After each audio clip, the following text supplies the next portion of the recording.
Hello everyone. Welcome back once again to Business Studies with Anubha. Class 11 का chapter 1 nature and business purpose of business में आज हम इस chapter का last topic करने वाले हैं बिजनेस रिस्क। इसके पहले हम इस चैप्टर में मीनिंग ऑफ बिजनेस पढ़ चुके हैं। बिजनेस के फीचर्स हमने पढ़े थे। उसके बाद हमने पढ़ा था ऑब्जेक्टिव्स ऑफ बिजनेस। फिर हमने classification of business activities into industry and commerce करा है ना। तो इंडस्ट्री में 3 इंडस्ट्रीज़ हैं, primary, secondary and tertiary. Commerce में 2 मेजर कैटेगरीज़ हैं, trade and auxiliaries to trade. तो कोई भी बिज़नेस बिना रिस्क के कैसे चलेगा या चल ही नहीं सकता है ना। तो आज हम जानेंगे इसका meaning, nature, causes and types. तो life itself is a risk, so risk is inevitable, मतलब we can not escape risk. अगर हम जिंदा हैं तो हमें रिस्क लेना ही है, या we are exposed to risk whether we want it और not. That is not our choice, है ना। हम लोगों को there is no life without risk, क्योंकि रिस्क और गेन जो है एक ही सिक्के के 2 पहलू हैं, एक ही कॉइन के 2 साइड्स हैं। When you take risk, then you can gain, and if you want gain, then you have to take risk.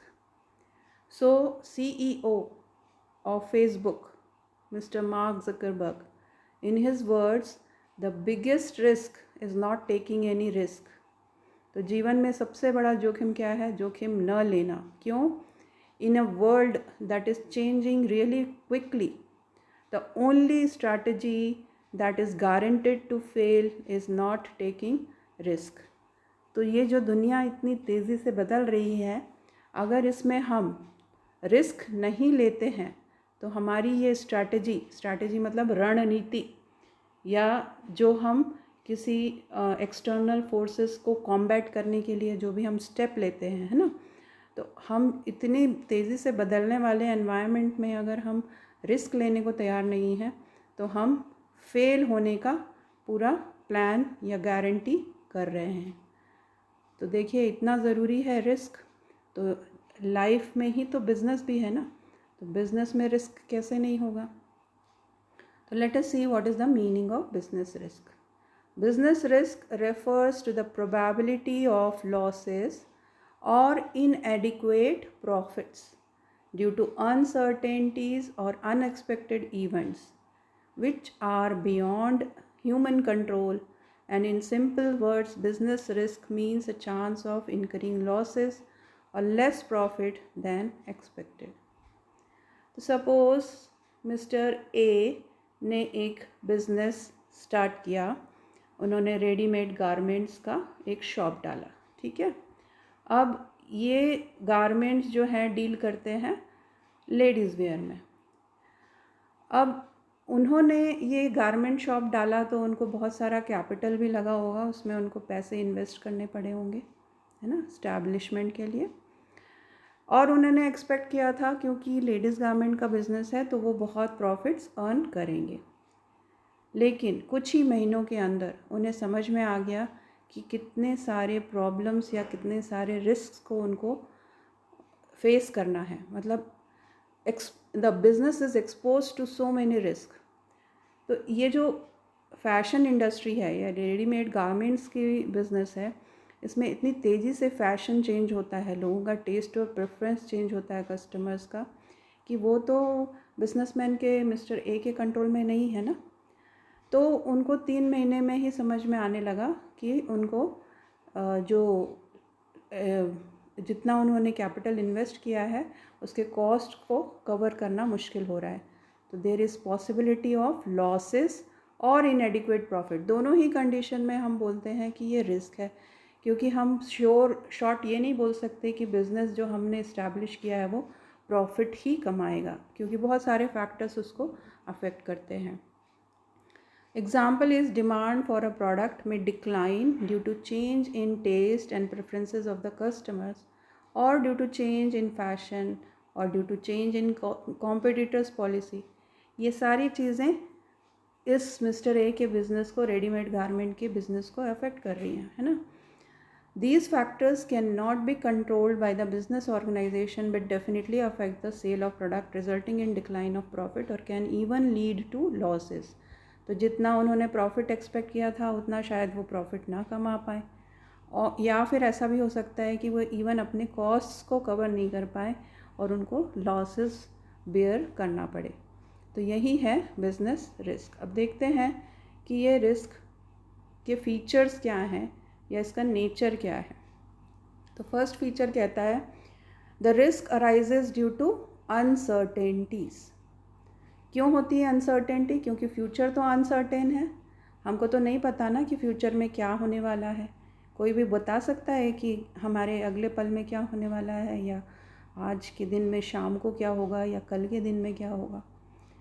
तो जो अनसर्टेनिटी है फ्यूचर के बारे में, यही इसका रीज़न है ना।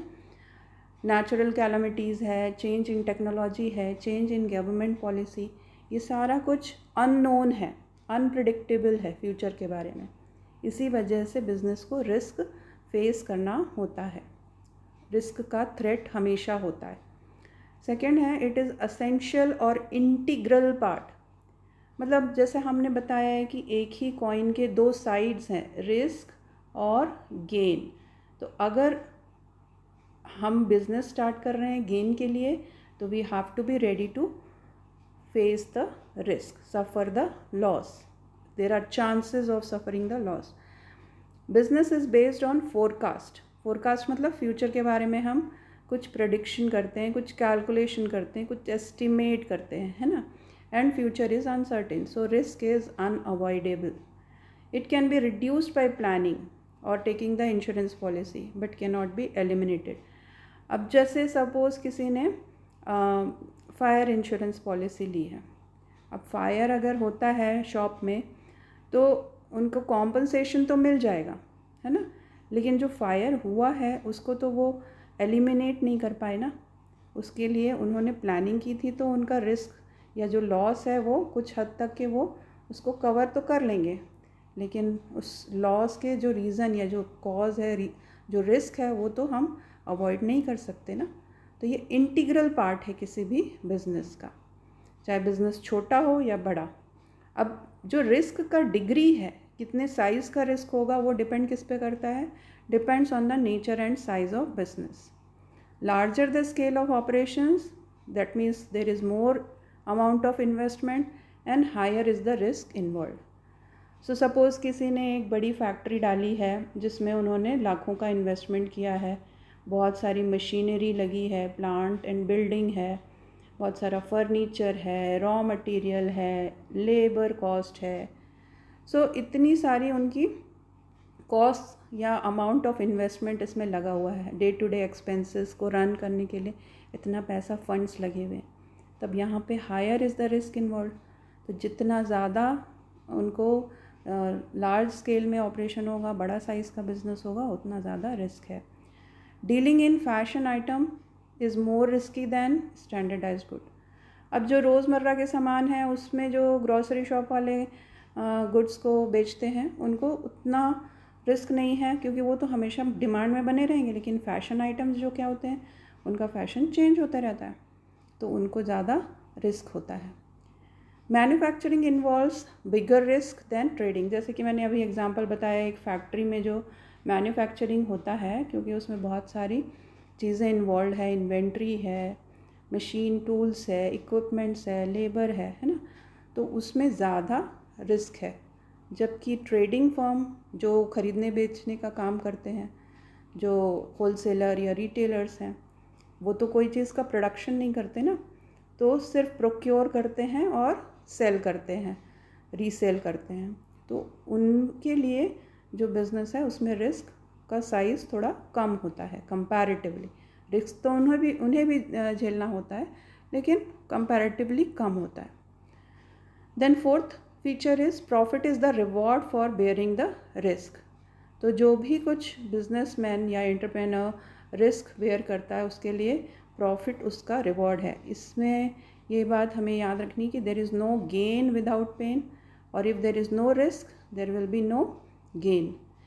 यहाँ पे मुझे एक स्कैम मूवी का एक डायलॉग याद आ रहा है कि रिस्क है तो इश्क है। तो इसका जो मेन कैरेक्टर है मिस्टर हर्षद मेहता का जो रोल जिन्होंने प्ले किया था, वो ये डायलॉग बोलते हैं कि रिस्क है तो इश्क है, मतलब रिस्क के बिना गेन हम एक्सपेक्ट नहीं कर सकते। Greater the risk is, higher is the chance of profit. Okay, then next is the causes of the risk. So the first cause is natural cause, जो कि हम ह्यूमन कंट्रोल के बाहर है। फ्लड, अर्थक्वेक, फेमाइन, ड्रॉट, है ना, these are all beyond human control but can be minimized with insurance. तो insurance policy जो है अगेंस्ट द नेचुरल कैलमिटीज़, कुछ टर्म्स एंड कंडीशंस के साथ जब इंश्योरेंस पॉलिसी साइन की जाती है तो वो कुछ हद तक के जो इंश्योर्ड, जो भी बिजनेसमैन इंश्योरेंस पॉलिसी लेता है, उसको कुछ हद तक राहत मिल सकती है। Second is human causes, the employees attitude, behaviour, actions. इसके कारण जो रिस्क होता है बिजनेस एंटरप्राइज को, जैसे कोई डिसऑनेस्ट है ना, कोई एम्प्लॉयज़ डिसऑनेस्ट प्ले करते हैं, वो फ्रॉड करते हैं कंपनी में, या अपनी कंपनी के सीक्रेट कॉम्पिटिटर को लीक करते हैं, या स्ट्राइक कर देते हैं वर्कर्स, या जो मैनेजमेंट है वो लॉकआउट डिक्लेयर करता है क्योंकि वर्कर्स जो हैं कोऑपरेट नहीं कर रहे हैं या अपने काम पे ध्यान नहीं दे रहे हैं, या इनएफिशिएंसी या वेस्टेज ऑफ रिसोर्सेज कर रहे हैं workers, miss handling of machinery या रिसोर्सेज है। ये सारा कुछ क्या है, इसकी वजह से जो लॉस होता है बिज़नेस को, इसी कारण हमने इन कॉजेज़ को human causes of risk, business risk में रखा है। Then comes the economic causes. अब जो भी कुछ आप इकोनॉमिक्स में पढ़ते हैं मार्केट कंडीशंस के बारे में, है ना, जो भी डिमांड एंड सप्लाई फैक्टर्स होते हैं, उनकी वजह से जो लॉस होता है वो होता है इकोनॉमिक कॉजेज़ की वजह से होने वाला बिजनेस रिस्क। जैसे प्राइस फ्लक्चुएशन हो गया, या कंपटीशन इंक्रीज़ हो जाता है, मतलब ज़्यादा नंबर ऑफ़ कॉम्पिटिटर्स आ जाते हैं, या there is change in demand due to taste and preferences. Government policy में चेंज होता है, गवर्नमेंट की जो मॉनेटरी पॉलिसी है जो आरबीआई की, या फिर फिस्कल टैक्सेशन की पॉलिसी, या एक्सपोर्ट इंपोर्ट की पॉलिसी में जब भी चेंज होता है गवर्नमेंट की, तो उसके कारण बिज़नेस को रिस्क होता है। इसमें कुछ एग्जांपल आपने खुद ही इसको एक्सपीरियंस किया होगा अपने मार्केट में। डीमोनेटाइजेशन जो 2016 में हुआ था, या जीएसटी के बारे में आपने काफ़ी कुछ सुना होगा। बिजनेसमैन कहते हैं कि ये सारी चीज़ें उनकी बिज़नेस को, मतलब मोस्टली जो स्मॉल बिजनेस हाउसेस हैं या बिजनेसमैन हैं, उनको इन्होंने बहुत ज़्यादा इफ़ेक्ट किया है। देन नेक्स्ट इज़ अदर और मिसलेनियस कॉजेज़। इसमें आते हैं फिज़िकल कॉजेज़, जो कि उनके कंपनी के एसेट से रिलेटेड होते हैं, है ना। जैसे टेक्नोलॉजी चेंज हो गई, आपकी जो एग्जिस्टिंग टेक्नोलॉजी है वो आउटडेट हो गई। अब आउटडेटेड टेक्नोलॉजी के साथ जो प्रोडक्ट होंगे वो मार्केट में उतने डिमांड में नहीं रहेंगे, या फैशन से बाहर हो जाएंगे। तो ये चेंज इन टेक्नोलॉजी हो गया। मैकेनिकल डिफेक्ट्स होंगे कुछ मशीन्स वगैरह में, तो उसके कारण एसेट्स का डैमेज हो सकता है, बर्स्टिंग ऑफ बॉयलर हो गया, इस तरह के कोई एक्सीडेंट जिसकी वजह से लॉस होगा। फिर और दूसरे एक्सटर्नल कॉजेज़ हो सकते हैं, जैसे पॉलिटिकल इंस्टेबिलिटी। किसी कंट्री में अगर गवर्नमेंट स्टेबल नहीं है तो जो कंपनीज़ हैं या इंडस्ट्रीज़ हैं, उनको एक ट्रस्ट का या माहौल होना चाहिए, एक एनवायरनमेंट होना चाहिए, वो नहीं मिलता। तो इस वजह से बिज़नेस अफेक्ट होता है या उसको रिस्क फेस करना होता है। टेररिज्म की वजह से किसी पर्टिकुलर एरिया में बिज़नेस स्टैब्लिश करना मुश्किल हो सकता है, या अनफोर्सीन इवेंट्स। तो ये सारे अदर या मिसलेनियस कॉजेज़ में आते हैं। देन नेक्स्ट है टाइप्स ऑफ बिजनेस रिस्क। इसमें हम दो कैटेगरीज पढ़ रहे हैं, इसीलिए इसको हमने दो अलग अलग शेप्स में दिखाया है कि स्पेकुलेटिव रिस्क और प्योर रिस्क, ये एक कॉइन के दो साइड्स हैं। स्पेकुलेटिव रिस्क वो रिस्क होते हैं जहाँ पॉसिबिलिटी ऑफ गेन भी है और पॉसिबिलिटी ऑफ लॉस भी है as a result of market condition. Suppose किसी ने एक नया प्रोडक्ट लॉन्च किया, अब वो प्रोडक्ट जो है मार्केट में अच्छी तरह से कस्टमर्स ने उसको एक्सेप्ट किया, तो वो जो प्रोडक्ट है वो ज़्यादा सेल्स होगा, उसमें प्रॉफिट ज़्यादा होंगे। तो यहाँ पे प्रॉफिट पॉसिबल है, लेकिन लॉस भी इसलिए पॉसिबल है कि कोई ज़रूरी नहीं है कि कस्टमर्स उसको एक्सेप्ट करेंगे। तो यहाँ पे लॉस और प्रॉफिट जो है दोनों 50-50 में उसकी प्रोबेबिलिटी होती है ना। तो कब ये अगर कस्टमर्स ने उसको एक्सेप्ट कर लिया नए प्रोडक्ट को तब तो उसको प्रॉफिट हो जाएगा, अगर उन्होंने रिजेक्ट कर दिया तो वो लॉस में चला जाएगा। तो ये स्पेकुलेटिव रिस्क है, हम इसके बारे में कुछ कह नहीं सकते हैं, है ना, कि ये ऐसा होगा। जबकि प्योर रिस्क क्या है, इसमें यहाँ पे गेन के कोई चांसेस है ही नहीं, यहाँ पे प्रॉफिट के कोई चांसेस है ही नहीं, यहाँ पे सिर्फ लॉस होगा। लेकिन वो लॉस भी कब होगा, जब इस तरह का रिस्क होगा, मतलब वो हैपन होगा, वो इवेंट हैपन होगा जिसकी वजह से लॉस बेयर करना पड़ेगा। जैसे फायर, थेफ्ट या स्ट्राइक की वजह से अगर ये नहीं होता है तो इसकी वजह से कोई प्रॉफिट उसको नहीं अर्न होने वाला है ना, बिजनेसमैन को। लेकिन अगर ये होता है तो इसकी वजह से उनको लॉस इनकर करना पड़ेगा। देन नेक्स्ट कैटेगरी है इंश्योरेबल रिस्क की और non insurable. As the name itself suggest, जो रिस्क जिनका हम इंश्योरेंस कर सकते हैं, जिसका कॉम्पनसेशन बिजनेसमैन ले सकते हैं, उनको हम इंश्योरेबल रिस्क बोलते हैं। Risk for which the compensation can be recovered by taking insurance policy with the insurance company and by paying premium on agreed terms and conditions. Natural and physical risk, जैसे कि मैंने बताया आपको, ये flood, earthquake जो natural calamities के कारण या फिज़िकल जो एसेट्स के डैमेज के कारण, उनकी रिस्क जो है इंश्योरेबल है। फायर इंश्योरेंस एक एग्जाम्पल है। दूसरा है non insurable risk, probable loss can't be insured, there is no protection available and economic and human risk are uninsurable. जैसे कि अगर किसी एम्प्लॉय ने केयरलेसनेस की या मैनेजर्स ने इनएफिशिएंसी दिखाई या जो भी मार्केट में change in demand due to taste and preferences of customer हुआ, इसकी वजह से जो लॉस होगा वो इंश्योर नहीं किया जा सकता। Now let us see some of the questions. First question is explain the nature of business risk with suitable example. तो इसमें आपको क्या लिखना है, फीचर्स लिखना है और हर पॉइंट के साथ आप एक रेलेवेंट एग्जाम्पल देंगे। Risk in business is not by choice but a compulsion. अब ये क्या है, इंटीग्रल या असेंशियल या इनएविटेबल पार्ट या अनअवॉइडेबल पार्ट ऑफ बिजनेस वाला पॉइंट को आप एलोबरेट करोगे इसमें। Mister Ram runs a garment factory and Shyam deals in wholesale business of paper. Who has to bear higher risk? ये मैन्युफैक्चरिंग है तो यहाँ पे ज़्यादा रिस्क है, मिस्टर राम को ज़्यादा रिस्क बेयर करना है। Give reason to justify your answer. There was an incident of fire in mister Ram's factory and in Mr. Shyam's stationery shop, one of his salespersons forged Mr. Shyam's signature to sell a lot of papers. About which mister Shyam came to know much later. मतलब mister Shyam की जानकारी के बगैर उनके किसी sales person ने उनके signature करके बहुत सारा सामान, बहुत सारा पेपर बेच दिया। अब यहाँ पे जो उनको रिस्क हुआ या इनको जो लॉस हुआ है वो बिकॉज ऑफ ह्यूमन कॉज था, है ना, कि उनकी जो डिसऑनेस्टी ऑफ द एम्प्लॉय की वजह से। जबकि यहाँ पे जो उनको लॉस हुआ था वो था फिज़िकल कॉज था, है ना।